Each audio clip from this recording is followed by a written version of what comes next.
Spoštovane gledalke, spoštovani gledalci, dobrodošli nazaj v oddajo VV Faktor. Z menoj sta Lucija Šikovec-Ušaj in pa Mitja Čander. Zdaj v tem drugem delu oddaje se bomo pogovarjali o slovenski zunanji politiki oziroma slovenski diplomaciji, kjer so zdaj očitno vsi proti vsem. Ne? In zdi se, da se je ta situacija, pa razmere v slovenski notranji politiki so se zdaj preselile čisto na zunanji politični parket. Ne? To je recimo včeraj dobro pokazala ta situacija okoli obiska predsednika vlade Mira Cerarja v Zagrebu, ki je bil pri hrvaškemu predsedniku vlade Andreju Plenkoviću. In kako je potem minister za zunanje zadeve Karl Erjavec dobesedno sesul ta Cerarjev obisk v Zagrebu. Tako da bi predlagal, da za začetek razprave si najprej pogledamo izjavo zunanjega ministra Karla Erjavca po tem, ko je Cerar že zapuščal Zagreb. Ne moram nič posebnega pričakovati. Jaz mislim, da gre za izgubljen dan, kar se tiče pogovorov med Slovenijo in pa Hrvaško. No, vidimo, tukaj zunanji minister je obisk predsednika vlade sploh svojega, kako bi rekel, šefa v Zagrebu označil kot za izgubljen dan. Zdaj pa predlagal, da pogledamo en tweet nekdanjega ministra Žige Turka, ki jo je prav na to temo, ki ga na to temo objavil na Twitterju, ki jo vidimo, ki piše: nisem podpornik Mira Cerarja, ampak to, da s predsednikom vlade, člani vlade, Karl Erjavec, javno polemizirajo glede zunanje politike, ga podučujejo in nabirajo patriotične politične točke, pa ni dostojno. Tako to je Žiga Turk. Zdaj, Mitja, jaz ne vem, koliko ti spremljaš zunanjo politiko, pa ko vem, spremljaš ti pač vse, kar se da spremljati. Kakšno je tvoje mnenje okoli teh prepirov, se pa notranjih političnih prepirov, ki jih zdaj očitno selimo na zunanji politični parket? No, ti prepiri nas seveda smešijo v očeh resnih igralcev v Evropi, sosedje se gotovo naslajajo. Sosedje misliš Hrvate v tem primeru? Ja, normalno. Mislim tudi, da se prav na takšnih točkah pozna razlika med mladimi in malo starejšimi demokracijami oziroma državami. Mislim, da pri tistih z nekoliko večjo kilometrino seveda se neka orientacija zunanje politična dost manj spreminja iz vlade v vlado, dost manj niha v času pred volitvami kot pri mladih državah, ker vse bolj razne zadeve državotvorne jemljemo dost bolj poljubno. Vse nenazadnje pri nas je vse mogoče izkoristiti v nekem pragmatičnem boju za predvolilne točke, za pozicije, za oblast. In malo je tistih točk ali pa tem, o katerih bi vedeli vsi skupaj, da se jih ne dotikamo ali pa da z njimi ravnamo skrajno previdno, ker so del tako imenovanega nacionalnega interesa. In včasih ima človek občutek, da je v tej državi za provizijo par 10.000 evrov pripravljen nek politik prodati tudi največje državno podjetje za kako službo, kakega sorodnika. In ta občutek, kaj je skupno dobro, kaj je javno dobro, kaj je nacionalni interes, kaj je pravzaprav tista stvar, s katero moramo ravnati previdno, če želimo obstati na daljši rok, to je nekaj včasih precej frustrirajočega. Ampak Mitja, poglej, rekel si v teh državah z daljšo pa krajšo demokratično tradicijo, ampak zdaj Hrvaška recimo konkretno. Hrvati nimajo nič kaj dosti daljše demokratične tradicije, kot jo imamo mi, ampak pri njih je ta zunanja politika, pravzaprav je stvar, kako se rekel, stvar nacionalnega interesa. Tudi pri hrvaških vladah različnih političnih opcij glede zunanje politike ni dobenih odstopanj.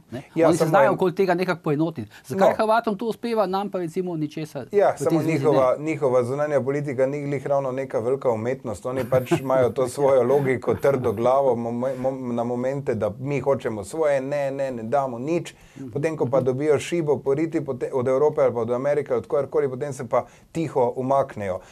Ne popuščajo kaj dosti, ne? Ja, vprašanje, kaj se v ozadju dogaja, kako pravzaprav bodo lahko se integrirali v evropske ali pa svetovne institucije, kakšen ugled uživa v Evropi, recimo v Nemčiji, nisem prepričan, da ravno velikega. Mislim, da je diplomacija kompleksna stvar in da se dogaja tudi v neki tišini, ampak vendarle skrajno neumestno je in klavnovsko na nek način, da se zdaj prepiramo okrog vsega. Okrog konkretnega primera bi pa dal prav Žigi Turku.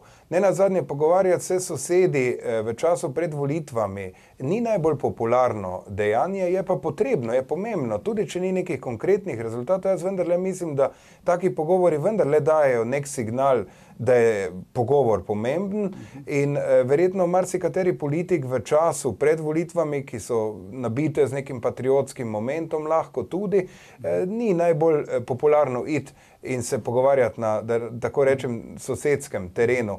In škoda se mi... Pogovarjati se načeloma treba pač vedno. Lucija, zdaj, da se ne bova čisto izključila iz zunanje politike. Ja, no, osebno mislim, da sta obe potezi, in Cerarjeva in Erjavčeva, pravzaprav neumestni.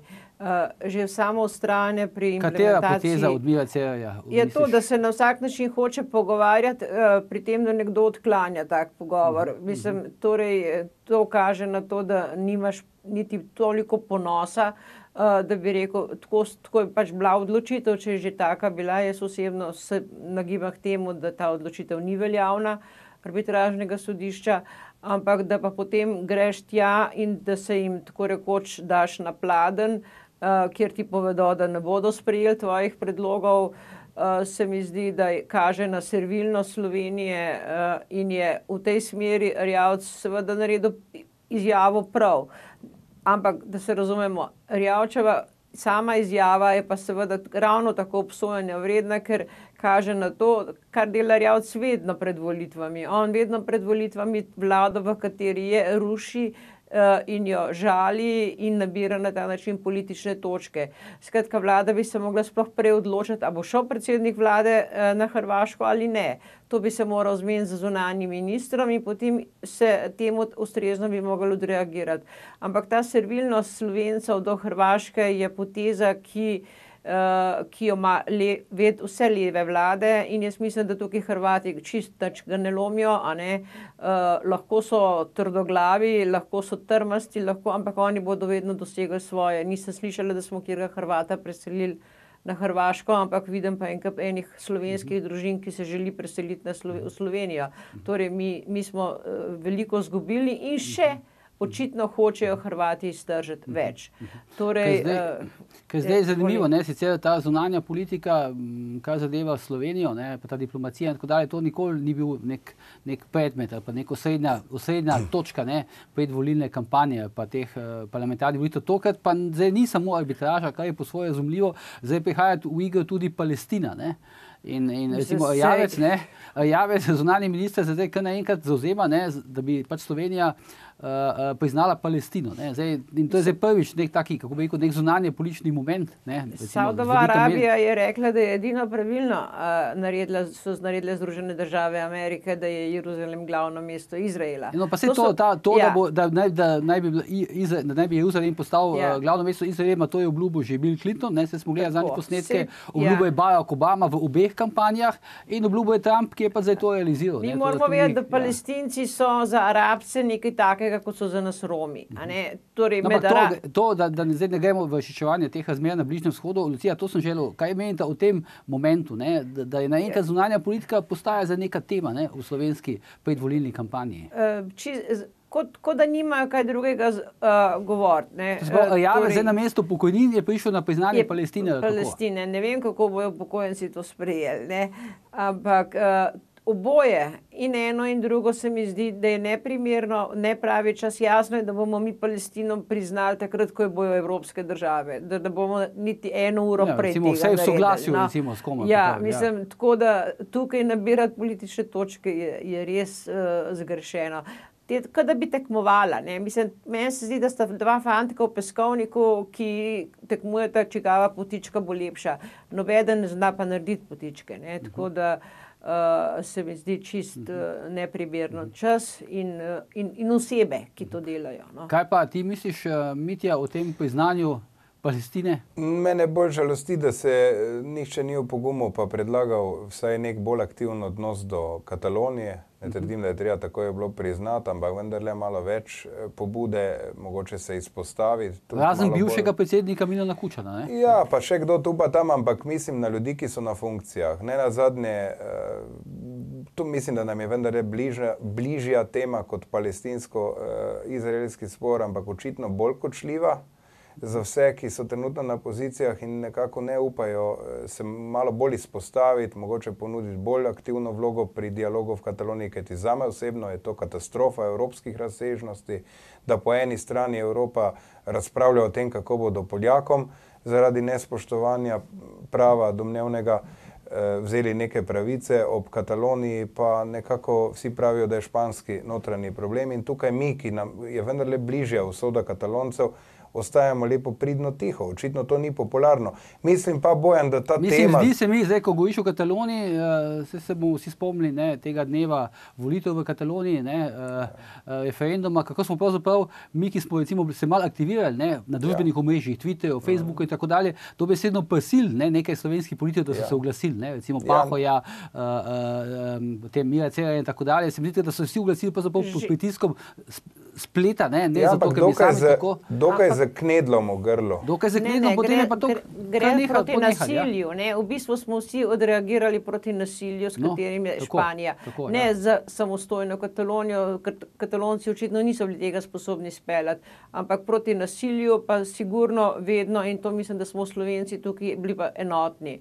Tako da ne bi rekel, da se nismo angažirali. No, pa zdaj se verjetno, Lucija, lahko strinjava s tem, kaj je pač rekel oziroma predlagal Mitja, ne, da bi bilo mogoče res za slovensko zunanjo politiko pa Slovenijo boljš, da bi se ukvarjali s Katalonijo kot pa recimo z Izraelom. Jaz sem prepričan, da so tu kršene neke temeljne pravice, da ne moremo danes v neki Evropi več imeti političnih zapornikov, da seveda je zdaj vprašanje, koliko so Katalonci to smelo speljali, ampak vendarle moramo vedeti, da so imeli že večjo stopnjo avtonomije, da je Ustavno sodišče špansko pred 7 leti suspendiralo določene pravice in zdaj se sklicevati na neko zastarelo ustavo je neumno, se jo pač spremeni, se omogoči pravica do samoodločbe in se gre odprto na referendum in se odprto izmeri voljo. Ne pa na način, kot se je to zgodilo. Španci, če so ponosen in samozavesten narod, lahko jutri spremenijo ustavo, omogočijo volitve in se pomerijo na športno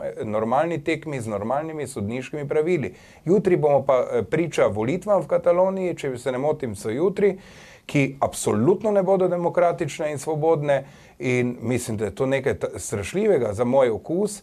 Pomerite se na tekmi, izvolite, idite vsi na volitve, zglasujte in bomo videli in vsi spoštovali rezultate. Ni tako preprosto. Se tudi Slovenijo ni bilo preprosto. Je dvakrat padel. V Sloveniji je bila zgodba čisto drugačna. Je bil 90% plus rezultat na plebiscitu, tako da tukaj ne moramo primerjati. Lucija, sam se ne strinjam, ker ne nazadnje, oni niso imeli do zdaj nobene priložnosti res iti demokratično na volitve. To je bil drugi referendum. Ja, z pendreki, z prisilo. Ta je bil, ampak prvi pa ni bil. Zakaj ne organizirajo en demokratičen referendum, rečejo, super, gremo vsi na referendum. Jaz mislim, da bo Evropa... Lucija, v čem misliš, da je problem? Ne, Evropa bo mogla spremeniti marsikaj. Predvsem bo mogla Evropa postati Evropa regij. In mislim, da ko bo Evropa dejansko bila Evropa regij, ne pa Evropa držav, oziroma da ne rečem samo birokracija v Bruslu, potem bo ta zadeva rešena. Ne samo Katalonije, ampak še severne Italije in tako dalje. To se pa strinjam, ja. Če ne, gre zadeva v propad. Tukaj se jaz tega bojim. In naslednje volitve za Evropski parlament in to bo potrebno se tukaj resno vprašati, kam se vodi ta Evropa, kakršna je. Torej, to, kar govori Pahor o federalizaciji oziroma še bolj povezani Evropi, se mi zdi povsem zgrešeno. Evropa bi se morala v resnici povezati na drugih temeljih.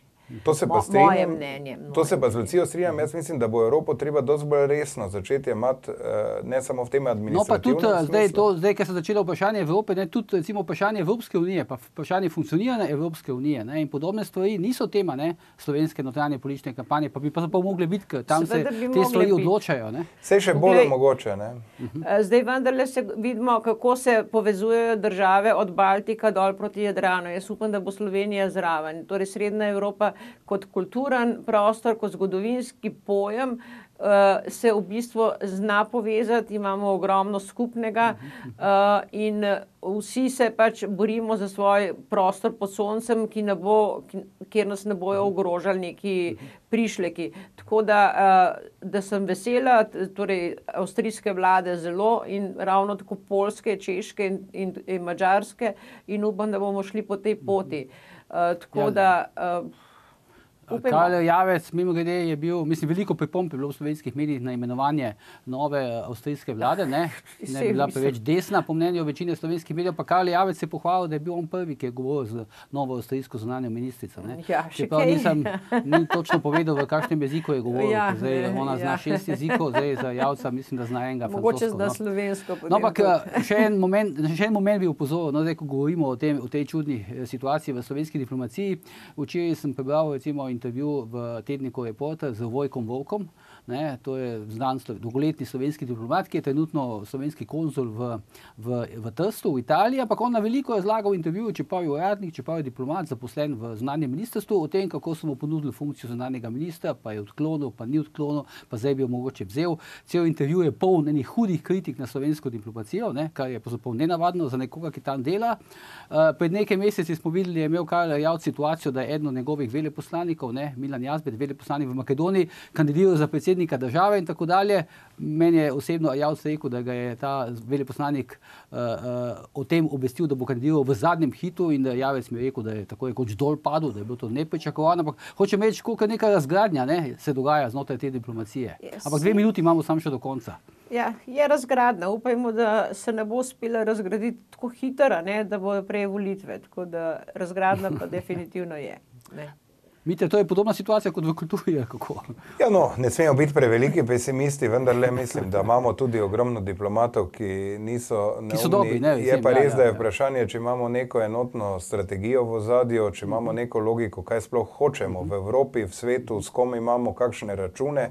Jasno je, da tega ne bomo javno objavljali in upam, želim si, da v ozadju vendarle vemo, kaj želimo sploh doseči. Ampak to pa Mitja, pa nisem Mitja Lucija, pa nisem siguren, da imamo mi, bomo rekel, neko strategijo, zunanje politično kot država in da to, kar ti praviš, Mitja, da imamo cilj nekaj doseči v nekaj Ne, upam, da imamo, ampak bojim pa se, da nimamo. Rezultati kažejo, da bolj kaotično in stihijsko deluje. Zdaj, še eno kratko vprašanje, Lucija, samo še eno kratko vprašanje. 29. poteče ta rok, ko ne bi začeli implementirati arbitražo. Kaj mislite, da se bo zgodilo? Nič.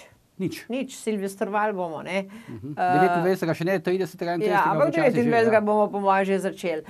Hodila sem samo to upozoriti. Ne smejo pa pozabiti, da je šel Janša nekaj dni prej v Zagreb. Tukaj je pa popolna tišina, slike smo videli, slike smo videli, zvoka pa ne, Zvoka pa ne toliko, brali smo, kaj sta rekla. Tako da mislim, da neka diplomacija ima cilje in ima pot in ve, kam iti. Tako da upanje umre na zadnje. Ok, zdaj čas nam je res manjka, tako da mi nič ne bomo reči o Janši Plenkoviću, reka naslednjič. Gremo na oglase in po oglasih se vrnemo k Milku Noviču. Lucija, Mitja, najlepša hvala za sodelovanje. Hvala.